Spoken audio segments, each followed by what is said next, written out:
बिस्मिल्लाहिर्रहमानिर्रहीम अस्सलाम वालेकुम। कैसे हैं डियर स्टूडेंट्स? उम्मीद है सारे ठीक होंगे। बच्चों आज मैं एक एक्सपेरिमेंट कर रही थी। घर का ये स्विच है, ये मोस्टली हम लोग बनाते रहते हैं। तो आप लोगों ने भी इसको किया होगा, ओपन किया होगा। एक्चुअली ये जब ख़राब हो जाते हैं, लाइक आप देख सकते हैं इसकी ये साइड जो है वो थोड़ी सी बैकवर्ड है और ये साइड थोड़ी सी फॉरवर्ड है। तो इन दोनों ये दोनों साइड जब इक्वल होती हैं तब ये प्रॉपर वर्किंग करता है। तो ये स्विच एक्चुअली ख़राब हुआ था, मैं इसको ठीक कर रही थी। तो मैं इसका ये जो एक नट होता है ना यहाँ पे, इस नट को ओपन करने की कोशिश कर रही थी। आपको शायद ये नज़र आ जाए नट, होपफुली नज़र आएगा। ठीक है। तो इस नट को मैं ओपन करने की कोशिश कर रही थी लेकिन ये मुझसे नहीं हो रहा था क्योंकि मैं फिज़िक्स का ये लॉ अप्लाई नहीं कर रही थी। ठीक है। तो इस नाइफ से मैं इसको ओपन कर रही थी। अ, इसमें इस प्रिंसिपल के अकॉर्डिंग आपको पता है जब भी हम किसी नट को ओपन या क्लोज करते हैं, ठीक है, तो उसमें या तो क्लॉकवाइज या फिर एंटी क्लॉकवाइज एक रूल होता है। तो मैं बच्चों इस नट को खोलने के लिए जो मिस्टेक कर रही थी वो ये कर रही थी कि मैं इसको क्लॉकवाइज ही घुमाई जा रही थी। ठीक है। इस नाइफ को मैं कैसे क्लॉकवाइज घुमाई जा रही थी, हालांकि जब हम क्लॉकवाइज जब इसको घुमाते हैं नट को, ठीक है, तो वो लूज नहीं होता, वो टाइट होता है। तो क्लॉकवाइज कोई भी नट हो, कोई भी स्क्रू हो, जब हम इसको क्या करते हैं क्लॉकवाइज घुमाते हैं। क्लॉकवाइज कौन सी डायरेक्शन होती है? क्लॉकवाइज बच्चों जो घड़ी की डायरेक्शन है, लाइक मैं यहाँ पे मेंशन कर देती हूँ कि लेट्स से हमारे पास एक क्लॉक है और इस क्लॉक को आप देखें तो ये कैसे हमारी जो नीडल्स हैं दोनों वो इस तरह क्या करती हैं, मूव करती हैं। ठीक है, ये डायरेक्शन होती है। तो इस डायरेक्शन को हम क्या कहते हैं? Clock wise direction. तो याद रखें क्लॉक वाइज डायरेक्शन में जब भी हम किसी नट को या स्क्रू को खोलेंगे तो वो क्या होगा, स्क्रू को या नट को मूव कराएंगे तो वो हमेशा क्लोज होगा। ठीक है, मतलब टाइट होगा। यहाँ पे भी आप देख सकते हैं इस में लिखा हुआ है द टॉर्क और the movement of the force so produced is called clockwise movement. On the other hand, to loose a nut the force is applied such that it turns the nut in the anti-clockwise direction।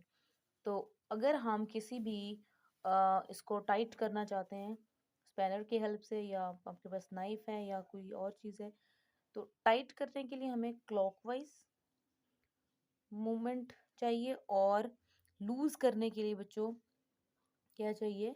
Loose करने के लिए हमें जो rotation चाहिए वो anti clockwise चाहिए। आप यहाँ पे भी देख सकते हैं कि जब भी हम क्या करेंगे फोर्स क्लॉकवाइज लगाएंगे तो क्या होगा? टाइट होगा। ठीक है, टाइट होगा। और जब हम एंटी क्लॉकवाइज लगाएंगे फोर्स तो क्या होगा? लूज होगा। तो फिर मैंने ये लॉ पढ़ा, कुछ मुझे याद भी था और थोड़ा फिर मैंने देख लिया और सोचा कि आप लोगों को भी मैं एक्सप्लेन कर दूं। और फिर मैंने इसको क्या किया, एंटी क्लॉकवाइज नाइफ को एंटी, आप ये देख सकते हैं एंटी क्लॉकवाइज जब मूव कराया तो क्या हो गया?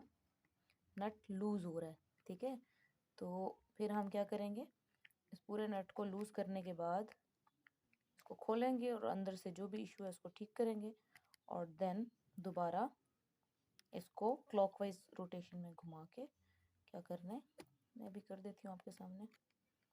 ये कुछ इस तरह से, ठीक है, ये ऐसे, और ये लूज हो रहा है, मेरा एक हाथ है, दूसरे हाथ से मैंने मोबाइल पकड़ा हुआ है तो ये सही हो नहीं रहा, स्लो स्लो हो रहा है। ठीक है, तो ये ऑलमोस्ट क्या हो गया, लूज हो गया।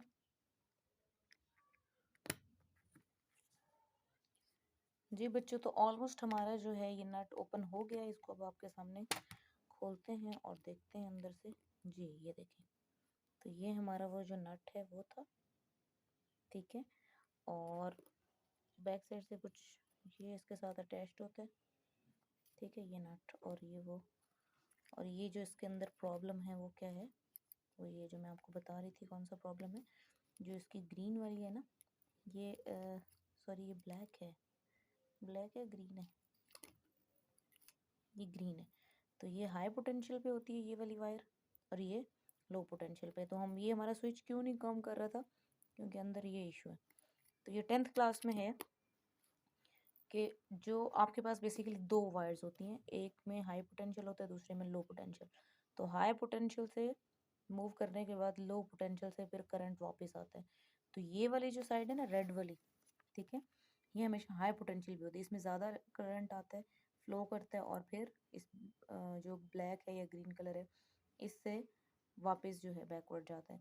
तो अगर करंट के पास सिर्फ आपके पास एक ही वायर हो ना बच्चों, एक ही वायर, तो करंट फ्लो नहीं करता। जैसे ट्रैफिक के लिए हमें कितने चाहिए होते हैं, दो रोड्स चाहिए होते हैं ना, जाने के लिए भी और आने के लिए भी। तो करंट के लिए भी दो ही हमें क्या चाहिए होती हैं, हाई पोटेंशियल और, ठीक है, हाई पोटेंशियल और लो पोटेंशियल, तभी करंट फ्लो करता है। और अगर एक ही वायर होगी, हाई पोटेंशियल होगा, तो हमारा करंट फ्लो नहीं करेगा। तो चलें अब इस इश्यू को ठीक करते हैं और फिर आपको इसको क्लोज करके भी दिखाते हैं कि किस तरह ये क्लोज होता है, ठीक है।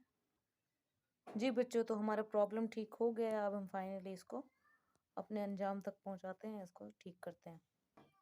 जी बच्चों, तो अब हम क्या करेंगे, इस स्विच को क्लॉकवाइज क्या करेंगे, टाइट करेंगे। टाइट करने के लिए कौन सी डायरेक्शन या कौन सी रोटेशन चाहिए होती है, क्लॉकवाइज। तो हमने इसको कैसे घुमाया, क्लॉकवाइज मूव कराया, तो ये स्विच जो है, मैंने पहले भी कुछ कर रखा था, और स्विच जो है ये क्या होगा, टाइट होगा। ये इस तरह क्लॉकवाइज घुमाने पे स्विच क्या होगा, टाइट होगा।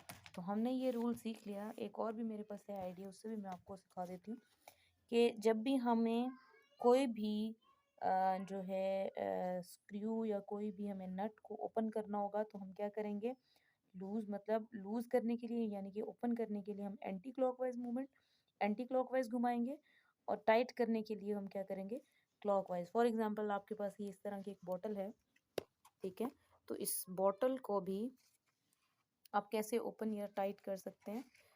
अगर हम इसको, ये कौन सी डायरेक्शन है, देखें, ये एंटी क्लॉकवाइज, ठीक है। आप ज़रा गौर करें, क्योंकि ये देखें ना, हमारी क्लॉकवाइज कौन सी डायरेक्शन थी, ये क्लॉकवाइज डायरेक्शन है, और ये डायरेक्शन कौन सी है, एंटी। तो एंटी क्लॉकवाइज करने पे क्या हो रहा है, ओपन हो रहा है। और अगर मैं इस डायरेक्शन में, जो आपके पास सामने क्लॉक नज़र आ रही है, ठीक है, इस डायरेक्शन में, ये देखें, इस डायरेक्शन में अगर मैं मूव कराती हूँ क्लॉकवाइज, तो ये क्या हो रहा है, ये बंद हो रहा है, ठीक है, मतलब टाइट हो गया। तो ये टाइट करने के लिए हम क्या, कैसी रोटेशन कराते हैं, क्लॉकवाइज, और लूज करने के लिए एंटी क्लॉकवाइज, ठीक है स्टूडेंट्स।